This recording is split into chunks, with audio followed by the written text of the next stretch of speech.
You see, when I was diagnosed with type 1 diabetes, I felt like I was never going to be able to do normal things like go out and enjoy quality time with my family, go out and adventure and be spontaneous. And the reason why is because I felt like I had no control over my body. I felt like I had no control over my blood sugar levels, and I was terrified of lows. I felt like something could happen to me and I didn't feel safe. If you are also a type 1 diabetic and you feel like type 1 diabetes still holds you back and you feel like you can't be yourself because you feel limited because of your blood sugar levels, you feel like you don't have control, make sure you watch this whole video because I'm going to give you my insight in how I was able to overcome certain things and how I use food and nutrition and certain strategies to help me live a more normal life as a type 1 diabetic. Alright, I'm gonna be talking over a video that I took of a day that I went into New York City and I walked a lot. I was with my family. My cousin was visiting from Argentina, so we decided it was gonna be a good idea to go roam the streets of Manhattan. And as you can see here, we are getting breakfast, and very strategically I eat a certain way to make my diabetes management much more easier. And for example, in this breakfast, all I ate, I had a big omelet, a lot of protein, barely any carbs. I still had to inject myself with insulin for it because protein still spikes my blood sugar levels. Even though I have no carbs, I did 2 units. And simple things like that help me keep my blood sugar level stable. Now, it's much easier to manage lower carb, especially when I'm going to be walking around in the city. I don't want to have to worry about injecting myself with too much insulin. I don't want to have the fear that, oh my gosh, I did, instead of 2 units, I have 5 units on body. And that makes the trip a lot more scarier for a type 1 diabetic, especially when I was recently diagnosed. So we started by taking the train into Manhattan from Long Island and then taking the subway down to the end of the High Line, where we're gonna walk up the whole High Line, and we saw a very cool park.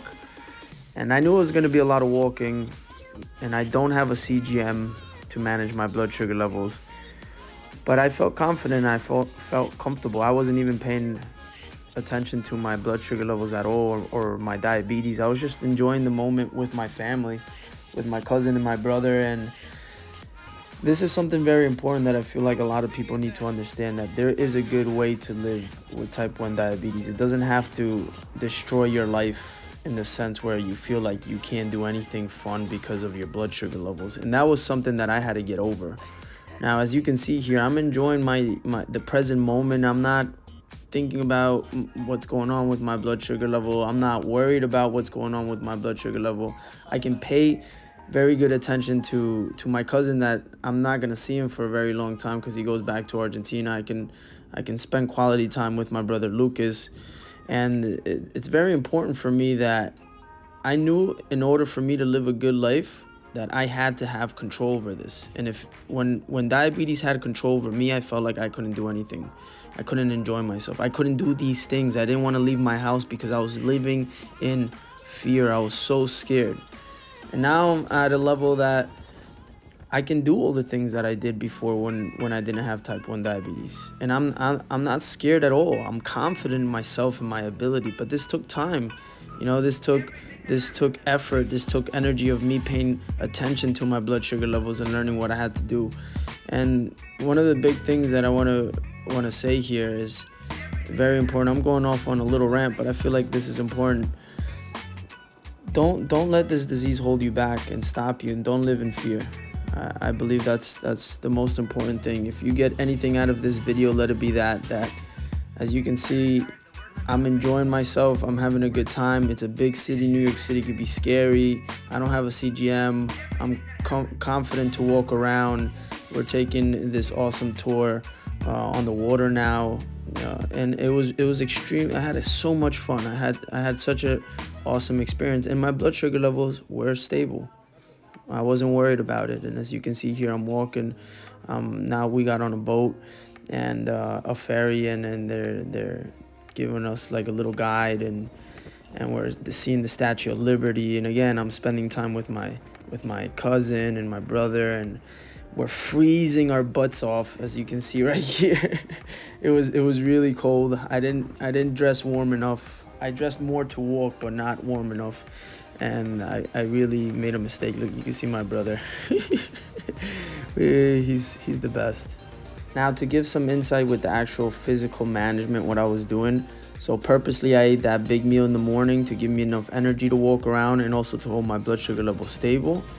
And I just didn't eat anything. I didn't snack or anything because my long-acting insulin is set really good. I use long-acting and short-acting insulin, and it's dialed in really good. So I knew my blood sugar levels weren't going to drop. I'm very familiar with my blood sugar level, and it got later in the evening, and we decided to stop at the Halal Guys, which amazing. Highly recommend mix over salad. Skip out on the rice. Again, high on protein. I ate some of the pita bread, a little tiny bit, and we walked back to the train. As you can see here, we took around 22,000 steps, and my blood sugar levels were pretty stable throughout that whole time. And I actually ate the food. I didn't inject while I was eating. I injected after in the train when I saw this 134. And then from the train, we had to go back to Long Island, and it was my mom's birthday dinner. And that is it for this video. I hope you enjoyed it. And if you have any questions, make sure you write it down in the comments, and I'll see you on the next one.